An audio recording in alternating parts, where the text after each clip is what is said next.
And just as with the women in the 49er FX, in the men's 49er, we have 8 world-class teams. From Great Britain, James Grummett and Rhos Hawes. From Germany, Richard Schultheis and Fabian Rieger, recent gold medalists from Trofeo Princess Sophia. Zhaiding Wen and Tian Lu from China, the surprise gold medalists from Semaine Olympique Française very recently. And then Harry Price and Max Paul also been doing very well this season, the Australian team. Nevin Snow and Ian McDermid from USA, gold medalists at the one of the highest performing teams of recent times, the USA's Nevin Snow and Ian McDermid. And then from Uruguay, Hernán, Umpierre and Fernando. The former world champions from France, Erwan, Fischer and Clément Péquin, bronze medalists at Princess Sophia this year. And then New Zealand's Mattias, Coutts and Oscar Gunn make our 8 on the start line. So now the teams are lining up to decide which end of the line they are going to choose. It looks like Australia is making a beeline for the far side. And coming in from the top here, we've got Germany, Great Britain and Uruguay. Uruguay is going to be most to windward. Very, very close at the start. Really, really high quality start. Hang on, I'm just going to do that again. It was USA that I saw. So Australia on the far end, and we've got a gaggle of boats all battling for position here. Germany, Great Britain and New Zealand all jostling for position. And then the most to windward at start time is USA 31. That is Nevin Snow and Ian McDermid, who we're on board with, looking across at the Germans, and it looks like the Americans might be able to roll over Germany. Great start at the far end by France 1, Erwan, Fischer and Clément Péquin, looking really fast out of the gate and in danger of putting the Australian team in their wind shadow. They're about to go round the first mark, and it's France going round in first, closely followed by Australia, and then a really tight battle in there. New Zealand getting their kite up, but China the first to jibe away. The recent winners from here in the south of France now competing in the north of France. And we are going downwind with the Chinese. They are looking over their shoulder, seeing how progress is being made down the far side of the course. So this is the gamble when the two sides of the course really open up, and it's a matter of who's got the stronger wind. Just a knot extra of wind can increase boat speed by at least a knot or two more, and that could be critical. France going into a jibe, Australia going into a simo jibe, but France still controlling this side of the race course. Looks like China might be doing pretty well on the far side, so let's see how they progress. And Australia pushing France hard. France with the red Jenica coming down towards the bottom of the course. Nice wave pattern here.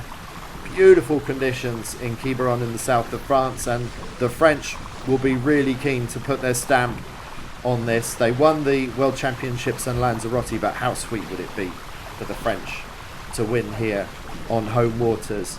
And this in the build-up to the World Championships, which are coming up on these same waters in just a few days' time. There are the two red marks. It's a matter of which one do they decide to go round. The French have the luxury of choosing whichever one they think is favoured. They see more wind on the far side of the course in the distance. Nice drop, a bit too much leeward heel out of the leeward mark for the French, but it doesn't really matter because they've got a very nice lead. Australia first around the opposite mark. Germany choosing to follow France out towards the left-hand side, and Uruguay going round just behind the Australians. So this really didn't work out that well for the Chinese. They have dropped back quite a few, so their jibe away at the windward mark really hasn't worked out very well for China at all. But there's not much in this right now. The gaps are still pretty small. And France leading out towards the left-hand side of the race course, looking over their shoulder, just checking in, seeing if they've made the right decision. Have we gone the right way? We've gone the left-hand side, but is it the correct way to go up this race course?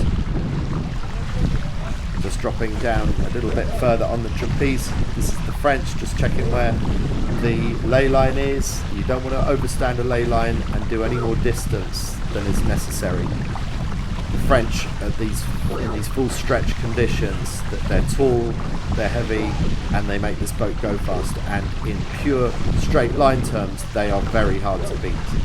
And there aren't many options left on this short race course. So, is anyone really going to be able to take the fight to France here?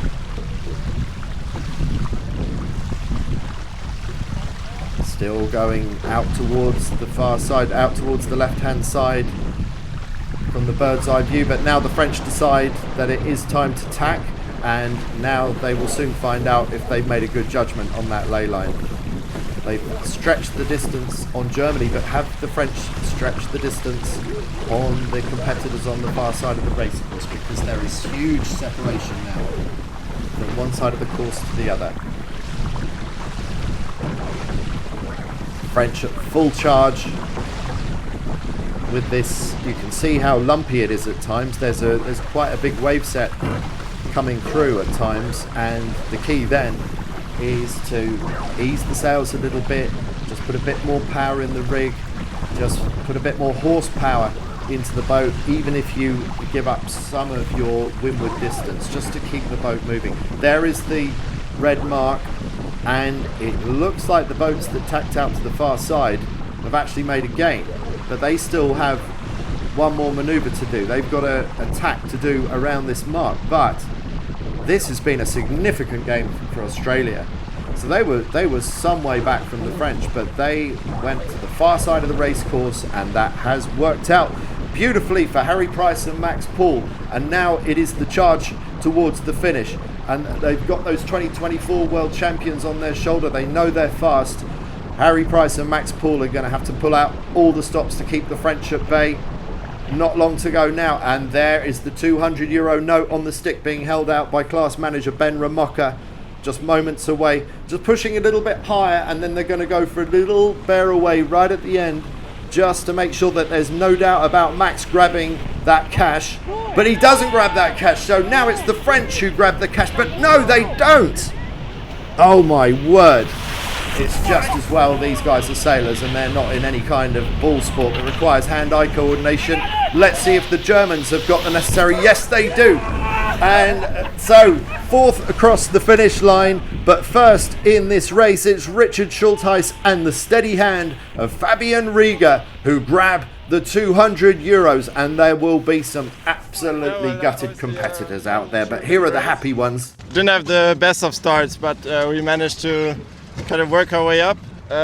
We weren't in such a good position, but then kind of luck played on to our side, and the guys didn't manage to grab the prize, so in the end we got it. I think we already made plans that we go on the golf course and spend it there here. Okay guys, thank you so much. Thank you. Congratulations. Thanks. Okay, congrats. Nice. Perfect. Thank you so much. So the boys are going to spend the hard-earned money on the golf course. Well, what a lucky hand, well, what a steady hand Fabian Rieger had. So I'm sure he's going to be very strong on the golf course. There are our overall winners, Schultheis and Rieger from Germany, grabbing that cash after the failure of Price and Paul from Australia to capitalise on their lead across the finish line ahead of Fischer and Péquin from France, who end up third, who've been leading that race for such a long time. But there we are.